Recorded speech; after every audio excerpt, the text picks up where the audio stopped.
स्वागत है आपका इंडिया की बात में। मैं अभिसार शर्मा और मेरे साथ हैं भाषा और मुकुल।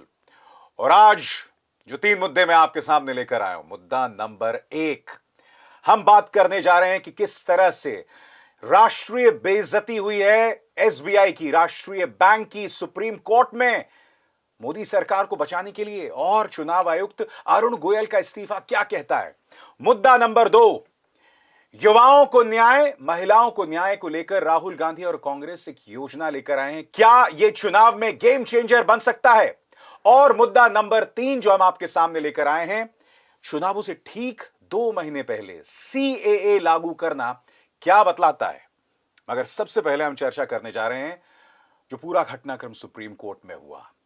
क्या यह कहना सही होगा कि स्टेट बैंक ऑफ इंडिया ने मोदी सरकार के कहने पर सुप्रीम कोर्ट में गलत बयानी की।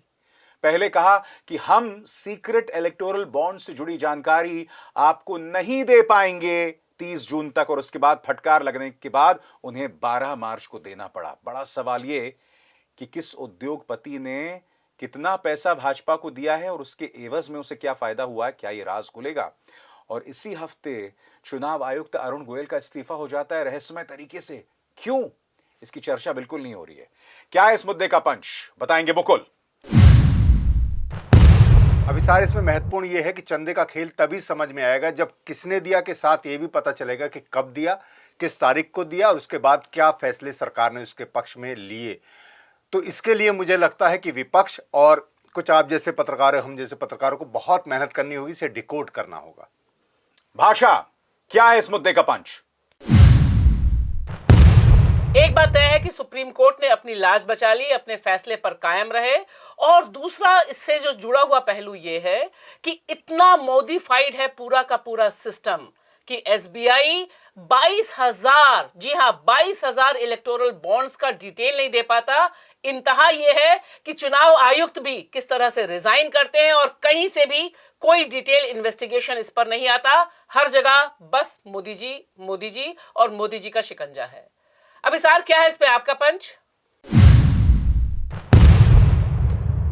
यह अपने आप में बहुत शर्म की बात है कि किसी भी न्यूज चैनल ने ना स्टेट बैंक ऑफ इंडिया ना मोदी सरकार को इस बात को लेकर कटघरे में रखा कि आजाद भारत के इतिहास में स्टेट बैंक ऑफ इंडिया की इस कदर बेइज्जती, और वो भी मोदी सरकार की जिद और अहंकार के सामने। यह अपने आप में बहुत बड़ी खबर है और ये कहीं ना कहीं करारा प्रहार है प्रधानमंत्री के उस दावे का कि वो करप्शन के खिलाफ एक किस्म की गारंटी हैं। तो इस हफ्ते 2 चीजें होती हैं, सीबीआई को फटकार और दूसरी तरफ अरुण गोयल का इस्तीफा। मगर आप देख रहे होंगे बहस किस मुद्दे पर हो रही थी तमाम न्यूज चैनल्स में। भाषा, एसबीआई खुलेआम गलत बयानी करती है। कायदे से मुझे झूठ कहना चाहिए मगर उस शब्द का इस्तेमाल मैं नहीं करूंगा। खुलेआम गलत बयानी। और स्वाभाविक सी बात है, ये गलत बयानी वो क्यों कर रहे हैं, किसके कहने पर कर रहे हैं, किसकी लाज बचाने के लिए कर रहे हैं।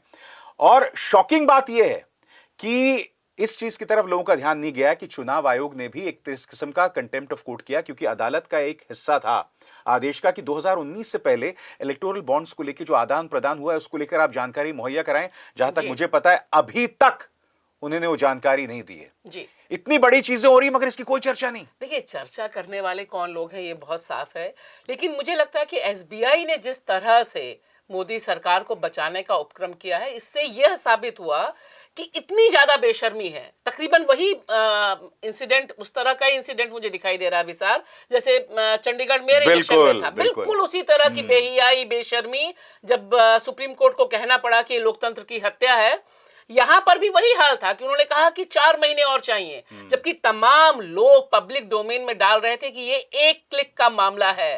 करोड़ों अकाउंट्स में डील करता है एसबीआई। और आपने देखा हरीश साल्वे किस तरह से तर्क और जिरह कर रहे थे अदालत में, मुझे 3 हफ्ते दे दीजिए, 3 हफ्तों में आ जाऊंगा। मतलब मजाक बनाकर रख दिया। और मुझे लगता है इसमें जो बहुत अहम चीज है कि जो अदालत ने, क्योंकि इतना खुला खेल था अभी सर कि इस पे किसी के द्वारा भी पर्दा डालना बहुत मुश्किल था।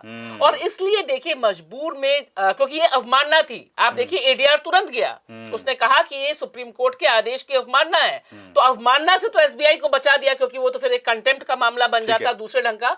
लेकिन साफ ये हो गया कि मोदी जी किस तरह से सारी चीजों को और भ्रष्टाचार को प्रोटेक्ट कर रहे हैं। दरअसल ये सारा इंसिडेंट है एक बात भ्रष्टाचार बिल्कुल को एक बात protect तय है करने कि का। मोदी जी नहीं चाहते कि ये चीज, ये राज सामने उभर कर आए। मुकुल, कई लोग ये भी कह रहे हैं कि भाई ये जो फैसला आया सुप्रीम कोर्ट का, वो कहीं ना कहीं भाजपा के लिए एक राहत है। क्यों? क्योंकि अब 15 मार्च को दो किस्म की जानकारियां आएंगी कि किस उद्योग समूह ने कितना पैसा दिया और किस पॉलिटिकल पार्टी को कितना पैसा मिला। ये दो चीजें जो है, इसका मिलान नहीं होगा।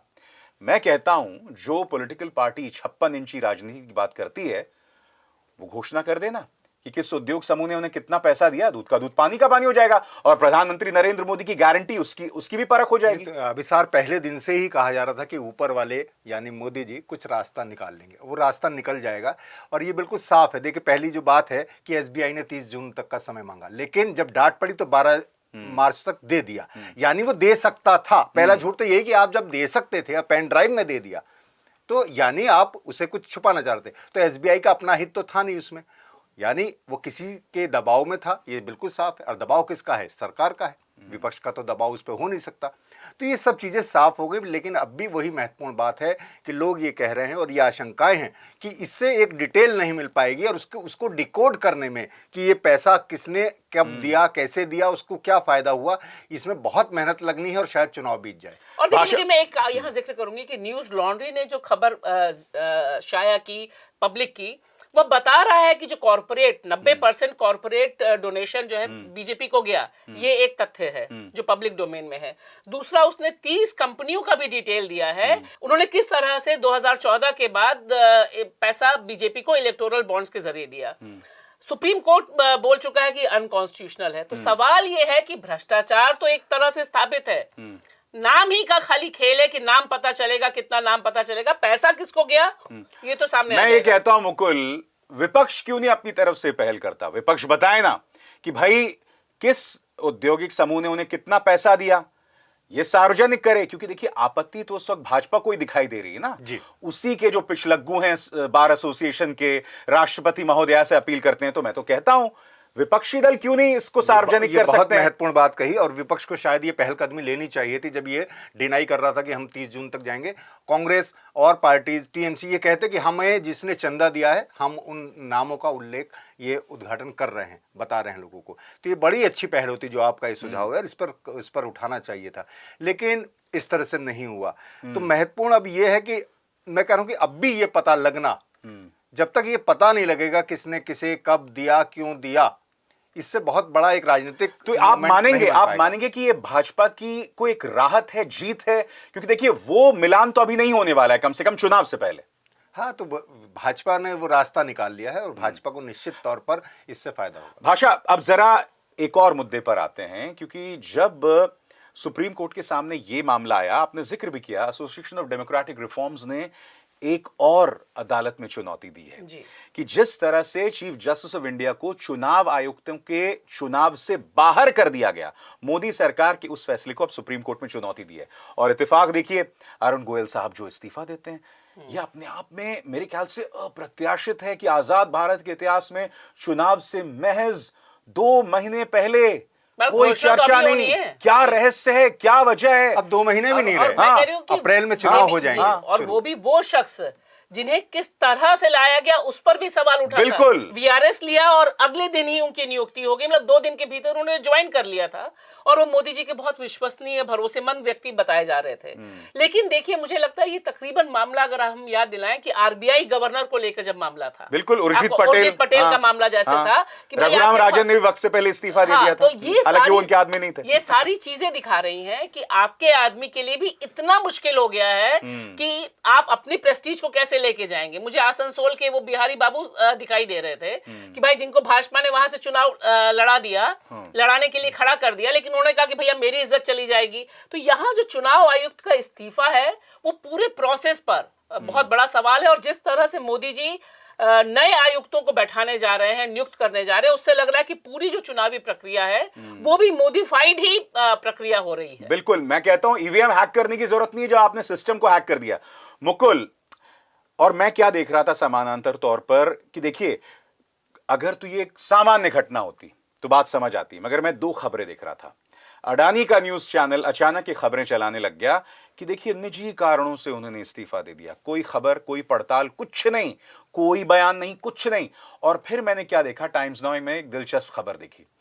ये खबर देखी कि 35 साल में अरुण गोयल साहब का 40 बार ट्रांसफर हो गया है, यानी कि उन्हें एक किस्म का प्रॉब्लम चाइल्ड बताना, यानी कि पहले से ही उस व्यक्ति के चरित्र के बारे में आप जो है एक प्रोपेगेंडा चलाना शुरू कर दो।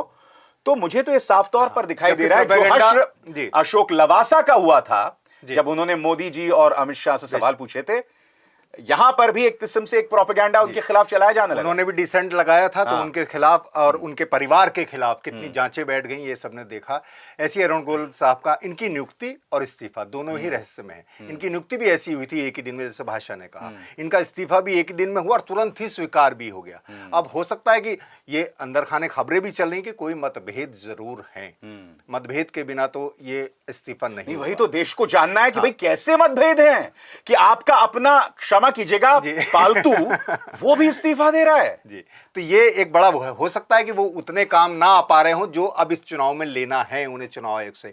तो ये जो नियुक्तियां हैं बड़ी, ये मतलब मुझे लगता है कि विपक्षी पार्टी और जनता दोनों के लिए ऐसे समय में, जब एक तरफ उन्हें 15 तारीख तक सब हिसाब देना है, वेबसाइट पर डालना है, चुनाव आयुक्त का इस्तीफा होता है, नई नियुक्तियां अचानक आज ही 14 तारीख जब हम बात कर रहे हैं 14 मार्च, आज ही ये नियुक्तियों का ऐलान हो जाएगा। इसमें सुप्रीम कोर्ट के न्यायाधीश हैं नहीं, तो प्रधानमंत्री जो चाहेंगे, जैसे चाहेंगे वैसे चीजें आ रही हैं और ये चुनाव के लिए बहुत शुभ संकेत। लेकिन एक बात मैं यहाँ और जोड़ना चाहूंगी कि बहुत दिलचस्प है, हर चीज मोदी जी करते हैं, है ना। खड़ंजे का इनॉग्रेशन हो, नाली का हो, सीवरेज ट्रीटमेंट प्लांट का हो, मतलब कोई भी अनाउंसमेंट मोदी जी के बिना नहीं होता।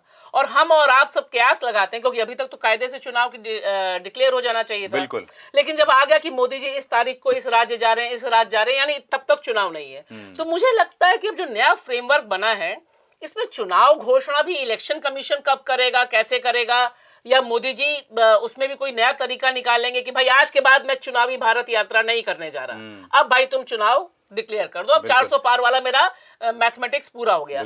उस क्रम में भी आप देखना चाहिए, क्योंकि अभी तक कायदे से जो चुनाव आयोग, जो खबरें हैं, जो तमाम लोग चुनाव आयोग कवर करते हैं, वो बता रहे हैं कि बहुत ज्यादा रिजेंटमेंट था कि भाई आपको मार्च 8 तक, मार्च 10 तक अनाउंस कर देनी चाहिए। लेकिन जैसे ही मोदी जी का आ गया कि 14-15 हो रहा है, आप देखिए कई खबरें चल रही हैं कि उन्होंने मीटिंग भी बुला ली थी, प्रेस कॉन्फ्रेंस की भी बात हो रही थी, तब तक आ गया कि नहीं भाई आप जाइए जम्मू कश्मीर। जम्मू कश्मीर वाला फैसला भी बड़ा आनन फानन है कि चुनाव आयोग जाएगा वहां पर, तो अब तो इकलौते एक शख्स जाएंगे वहां पर। मुकुल, देखिए हम इस मुद्दे की चर्चा क्यों कर रहे हैं, क्योंकि देखिए हम ये देख रहे हैं कि चुनाव आयोग पूरी तरह से भारतीय जनता पार्टी की इकाई के तौर पर काम कर रहा है। विपक्ष जब वीवीपैट जैसे वाजिब मुद्दे को लेकर जाता है, आप मिलना नहीं चाहते हैं, उस मुद्दे को संबोधित करना बहुत दूर की बात है। क्योंकि मैं जानता हूं एसवाई कुरैशी साहब, जो कि मुख्य चुनाव आयुक्त थे पूर्व, उन्होंने स्पष्ट कहा था कि वीवीपैट की मांग में कोई दिक्कत नहीं है। विपक्ष की उस मांग को लेकर नहीं सुनना, और यही नहीं, चुनाव आयोग की जितनी भी कड़ाई होती है वो या तो राहुल गांधी के खिलाफ होगी, प्रियंका गांधी वाड्रा, या आम आदमी पार्टी के खिलाफ। प्रधानमंत्री जो भी कह सकते हैं, एक शब्द नहीं। और जो कोई एक शब्द कहता था, जिनका नाम अभी हमने जिक्र किया, अशोक लवासा, उनके फोन में पेगासस घुस जाता है, उनके फैमिली मेंबर्स पर जो है वो होता है। तो चुनाव आयोग तो कमाल ही हो गया। मैं अभिसार यही कह रहा हूं कि ये जो चिंता है, ये जो सब हम चर्चा कर रहे हैं, वो मैं बता दूं अपने दर्शकों को, मतलब हम पत्रकारों की चिंता केवल नहीं होनी चाहिए। इस समय अगर चुनाव प्रभावित करने की कोई भी कोशिश है तो पूरे भारतीय लोकतंत्र के लिए खतरा है। भारत की जनता, हम भारत के लोग जो हैं, जो विपक्षी पार्टियां हैं, जो वोटर है, उस सबको इस पर एक ध्यान देना होगा, इस पर बहुत सतर्क निगाह रखनी होगी और क्वेश्चन उठाना होगा। चलिए अब हम रुक करेंगे अपने दूसरे अहम मुद्दा का, और वो मुद्दा है राहुल गांधी की न्याय योजना। जी हां, उन्होंने महिलाओं और युवाओं के लिए 5 अहम घोषणाएं की। महिलाओं के लिए उन्होंने कहा कि सरकारी नौकरी में 50% आरक्षण, मगर उसके अलावा गरीब महिलाओं को 1 लाख रुपए, वो कहते हैं, और उनका अंदाजे बयां भी बहुत साफ था कि भाई अगर उद्योगपतियों को पैसा मिल सकता है तो मेरी गरीब बहनों को क्यों नहीं। उसी तरह से युवाओं के लिए उन्होंने ऐलान किया कि भाई आप अगर ग्रेजुएट हैं तो आपको 1 साल के लिए अप्रेंटिसशिप मिलेगी 1 लाख रुपए की। क्या ये गेम चेंजर साबित हो सकता है? भाषा।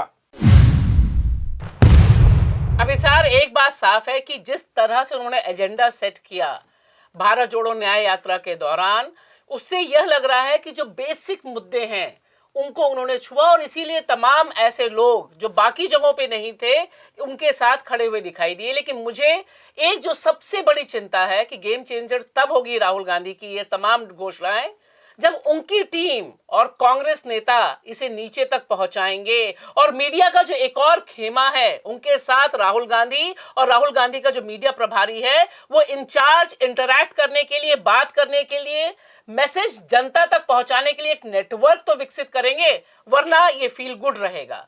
अभिसार, क्या है इस पे आपका पंच? इस मुद्दे पर मेरा पंच यह है कि राहुल गांधी इस पर निहायत ही स्मार्ट राजनीति खेल रहे हैं। अगर आपने देखा होगा तो उन्होंने इस ऐलान के साथ यह कहा कि प्रधानमंत्री नरेंद्र मोदी अपने परम मित्रों को 16 लाख करोड़ रुपए जो हैं वो माफ कर सकते हैं, तो क्या मैं अपनी गरीब बहनों को 1 लाख रुपए भी नहीं दे सकता? राहुल गांधी साथ ही जातीय जनगणना की बात लगातार कर रहे हैं और अब इसे वो गरीब तबकों को इंसाफ देने के साथ जोड़ के देख रहे हैं। तो एक तरह से कहा जाए राहुल गांधी जो एक अरसे से बात कर रहे हैं उसका कल्मिनेशन, उसका परिणाम जो है अब इस न्याय योजना के तौर पर सामने उभर कर आ रहा है। मगर जैसे कि भाषा ने कहा, इसे जनता तक पहुंचाना अहम होगा। मुकुल, क्या है इस मुद्दे का पंच?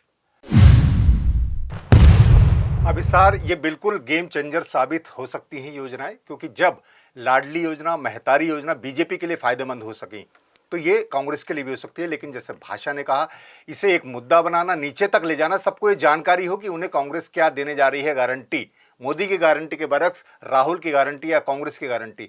अरविंद केजरीवाल भी दिल्ली में ऐसी योजना लाए हैं, उन्होंने भी महिलाओं के लिए 1,000 रुपये का ऐलान किया है। तो ये सब योजनाएं मुझे लगता है कि ये गेम चेंजर साबित हो सकती हैं अगर ये नीचे तक पहुंचे। भाषा वाकई कमाल है, हम उसका जिक्र भी लगातार कर रहे हैं। राहुल गांधी की इस अहम घोषणा की कहीं चर्चा नहीं है मुख्यधारा की मीडिया में। हालांकि आज मैंने इंडियन एक्सप्रेस के फ्रंट पेज पे देखा, वही अखबार मेरे घर में आता है। आप नहीं जानते आप कौन कौन से अखबार पढ़ते हैं, एक अखबार वो भी है। हाँ, तो कहने का अर्थ ये है कि इसकी चर्चा कहीं नहीं है। आई थिंक कांग्रेस के सामने सबसे बड़ी चुनौती ये है कि इस संदेश को कैसे पर्कुलेट किया जाए, कैसे पहुंचाया जाए जमीन तक, वो उसकी सबसे बड़ी चुनौती और है। उसमें मुझे लगता है कि अभी भी उनके पास कोई रणनीति डेवलप नहीं हो पाई है, क्योंकि सिर्फ अच्छी बातें कह देना, अच्छी बातों की घोषणाएं कर देना, लेकिन नीचे तक नहीं पहुंचाना। क्योंकि मैंने कर्नाटक चुनाव देखा है अभी साल, जब कांग्रेस लड़ रही थी, वहां पर भाजपा की सरकार थी, लेकिन आप देखिए कि किस तरह से उसने तमाम सेक्शंस को लिया, प्रचार प्रसार में उतारा। मीडिया का जो दूसरा खेमा और बहुत बड़ा खेमा है अभी साल, एक तरफ कॉर्पोरेट मीडिया है, गोदी मीडिया है, लेकिन जो बाकी तमाम मीडिया है उसको आप जब तक इन्वॉल्व नहीं करेंगे और आप उससे इंटरैक्ट नहीं करेंगे, आप एक डिस्टेंस बना के रखेंगे, तो आपकी बात नीचे तक कैसे पहुंचेगी? और साथ ही साथ मुझे लगता है कांग्रेस को अपने नेताओं को भी तो तैयार करना चाहिए। वो नेता भी तो यही बात बोले तब नीचे पहुंचेगा ना। अभी तो दिक्कत है कि सिर्फ राहुल गांधी बोलते हैं। अभी आप देख लीजिए जो नई टीम उतरी है, चाहे वो गहलोत जी के बेटे हो या कमलनाथ जी के बेटे, इन मुद्दों पर कोई भाषण देता हुआ अपने अपनी कॉन्स्टिट्यूएंसी में दिखाई सुनाई देता है? नहीं दिखाई देता। वो हमने चुनावों में भी देखा था कि जातीय जनगणना की बात राहुल करते थे, मगर उसकी गूंज सिर्फ ट्विटर पर सुनाई देती थी, बाकी और कहीं नहीं। मगर जिस मैं स्मार्ट राजनीति की बात कर रहा हूं, मैं चाहूंगा उस पर आप टिप्पणी करें कि राहुल गांधी, देखिए, एक घोषणा आपने कर दी, मगर उसके साथ वो एक एलिमेंट को भी जोड़ रहे हैं कि देखिए 16 लाख करोड़ तो इन्होंने माफ कर दिए, मगर जो गरीब लोग हैं, अगर मैं उन्हें पैसे दूं तो आप उस पर सवाल करते हैं।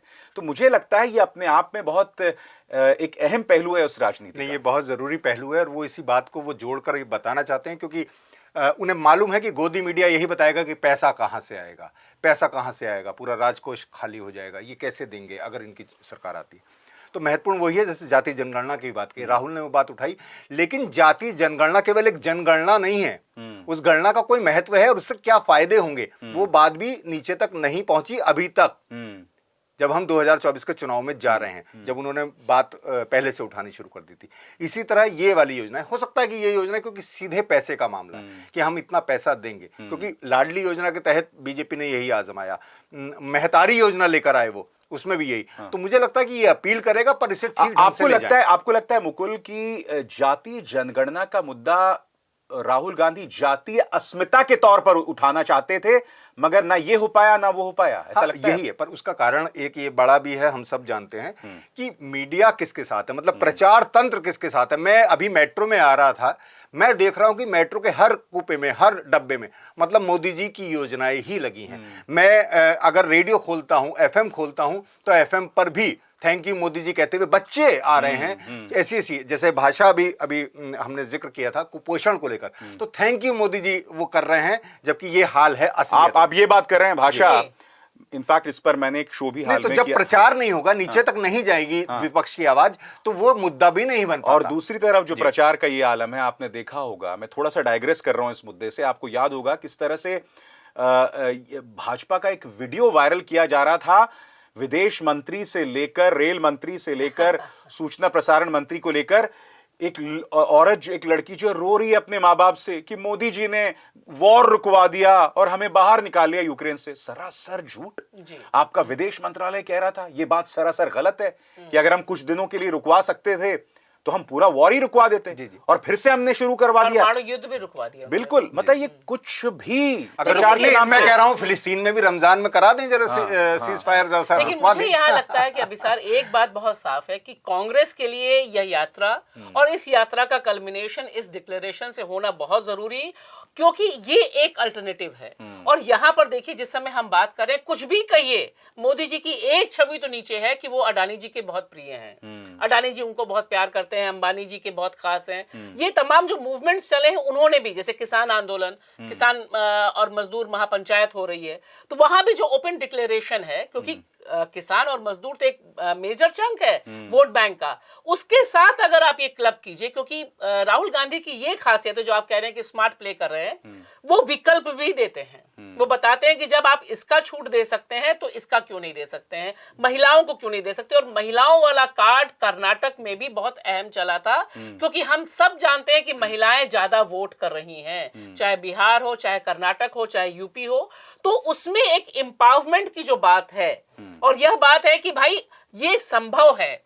तो मोदी जी की गारंटी के बरक्स अगर ये कांग्रेस की गारंटी नीचे तक पहुंचती है, पैम्फलेट्स ही बंटवा दें, अपने नेताओं के भाषण आपको लगता है करवा कि दें। जिस तरह से प्रधानमंत्री ने एक लाभार्थी वोट बैंक क्रिएट करने की कोशिश की, राहुल गांधी भी इस न्याय योजना के जरिए वो कुछ करने की कोशिश कर रहे हैं, और क्या वो सफल हो पाएंगे? नहीं, बिल्कुल। ये तो उसके बरक्स एक नैरेटिव, एक मुद्दे लेकर आने थे। वो न्याय योजना के तहत उन्होंने 5 गारंटियां युवा के लिए, महिलाओं के लिए, वो सब सारे तबके, सारे वर्ग के लिए लेकर आ रहे हैं। मुझे लगता है कि अगर वो उसका ठीक से प्रचार प्रसार कर पाए तो उसका कांग्रेस को फायदा। भाषा, क्या आपको लगता है कि इस मैसेजिंग को आगे बढ़ाने में 2 चेहरे कारगर साबित होने वाले हैं?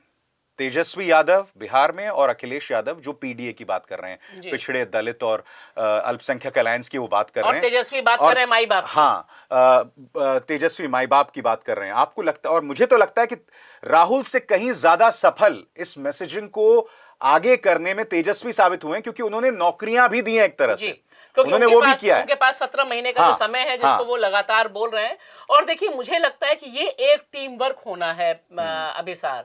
ये 2 राज्य, कम से कम यूपी और बिहार, और अगर हम इसको झारखंड को भी जोड़ लें, क्योंकि झारखंड में भी मोदी जी तमाम कोशिशों के बावजूद तोड़ नहीं पाए, तो ये अगर 3 राज्य हिंदी बेल्ट के मैसेजिंग में पावरफुल जाते हैं, और तेजस्वी उसमें निश्चित तौर पर हीरो है, अखिलेश से भी ज्यादा, क्योंकि वो जातिगत जनगणना को लेकर और एक असर्शन को लेकर, और जिस तरह से वो बाप लेकर आए, यानी पिछड़ा भी है, महिला भी है, अगड़ा, सबको मिलाया है उन्होंने।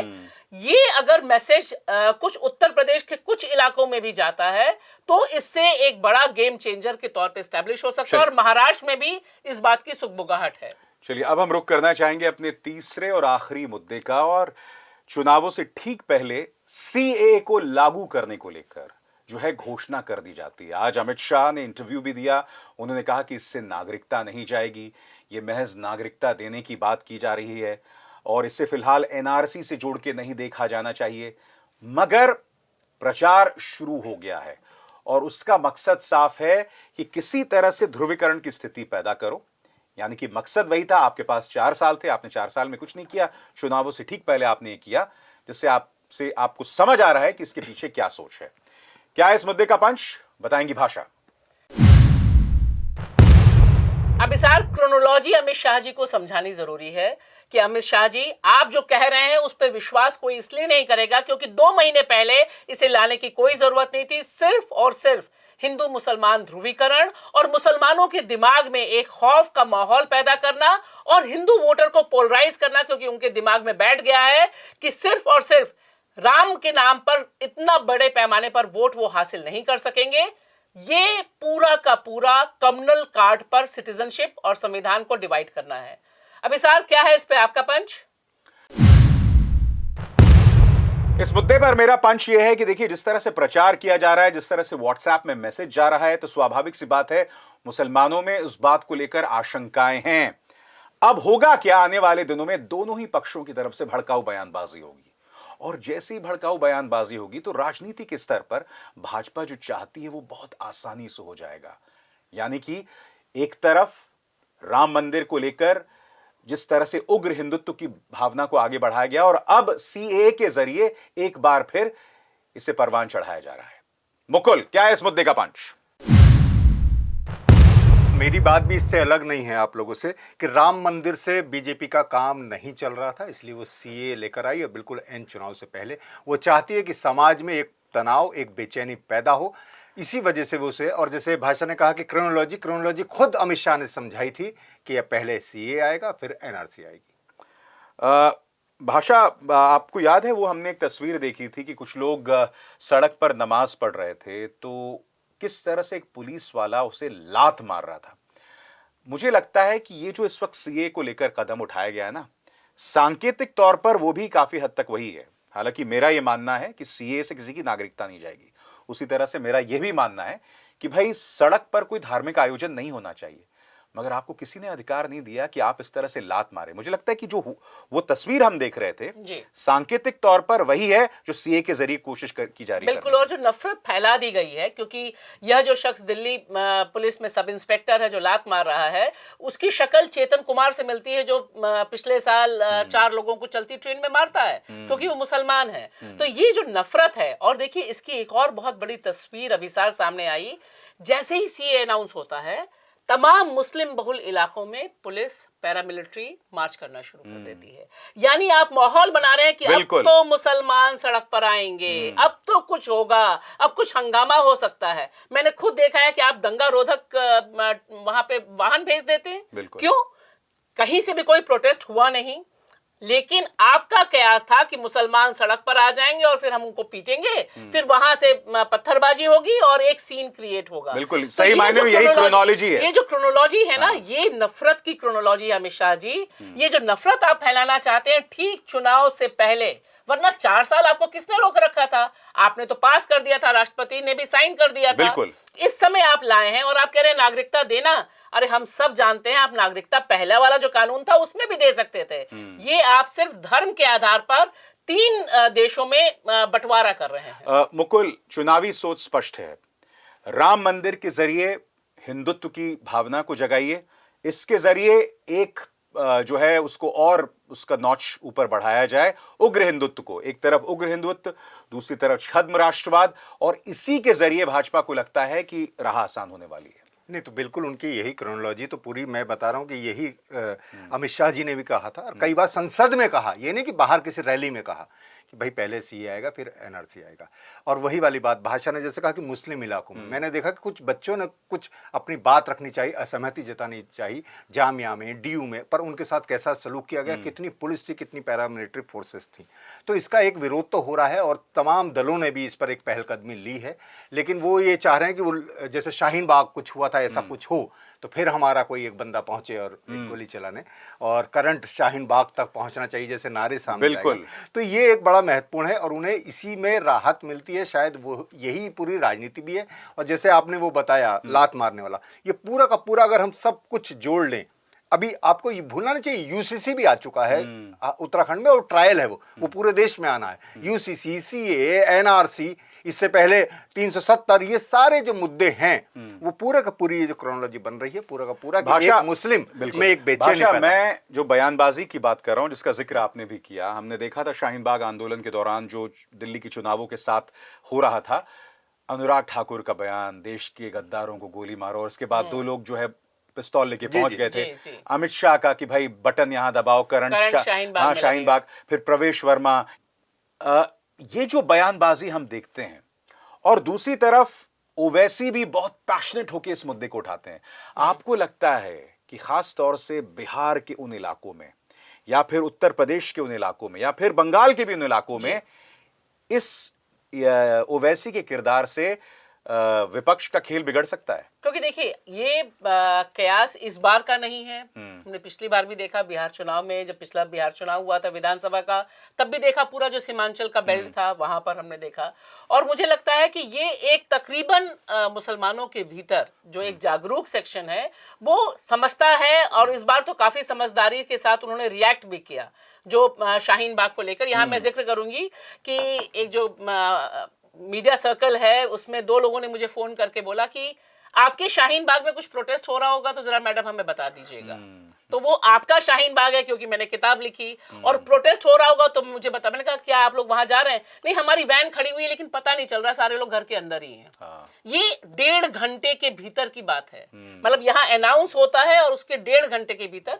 तो ये जो माहौल है, और उसमें ओवैसी जिस तरह से बात करते हैं, क्योंकि देखिए एक बात दिल पे हाथ रख के कहिए कि तमाम मुसलमानों को लगता है कि बोल तो बंदा सही रहा है, लेकिन सवाल है कि जो पॉलिटिकल कल्मिनेशन है, बिल्कुल उसका जो वो इम्पैक्ट कहाँ जाएगा। और उत्तर प्रदेश में तो जो मुसलमानों के दिमाग में आ गया है कि भाई हम अगर सड़क पर उतरे तो मारे जाएंगे। ये आप बात करके नहीं, देखिए, तो वो तो हमने देखा था। ये जो माहौल है ना, तो इसमें एक जो सबसे बड़ा संकट है मुसलमानों के लिए कि उनके पास पॉलिटिकल विकल्प क्या बचेगा। और वो जो खौफ का माहौल मोदी जी कहना चाहते हैं बार बार, क्योंकि ये ऐसे ही नहीं लाया गया, सिर्फ हिंदू वोटों के लिए नहीं है, ये मुसलमान वोटों को भी डराने के लिए है कि अब एनआरसी आ रहा है। और आप देखिए हेमंत बिस्व शर्मा जो एक राज्य के मुख्यमंत्री हैं, वो लगातार मुसलमानों के खिलाफ बोलते रहते हैं, और हमारा चुनाव आयोग, हमारा माननीय सुप्रीम कोर्ट कहीं से भी नहीं देखता कि ये एक हेट स्पीच है। चलिए, बहुत बहुत शुक्रिया मुकुल आपका भी, और भाषा आपका भी। इंडिया की बात में बस इतना ही। अभिसार शर्मा को दीजिए इजाजत। नमस्कार। स्वतंत्र और आजाद पत्रकारिता का समर्थन कीजिए, सच में मेरा साथी बनिए। बहुत आसान है दोस्तों, इस ज्वाइन बटन को दबाइए और आपके सामने आएंगे ये 3 विकल्प, इनमें से एक चुनिए और सच के इस सफर में मेरा साथी बनिए।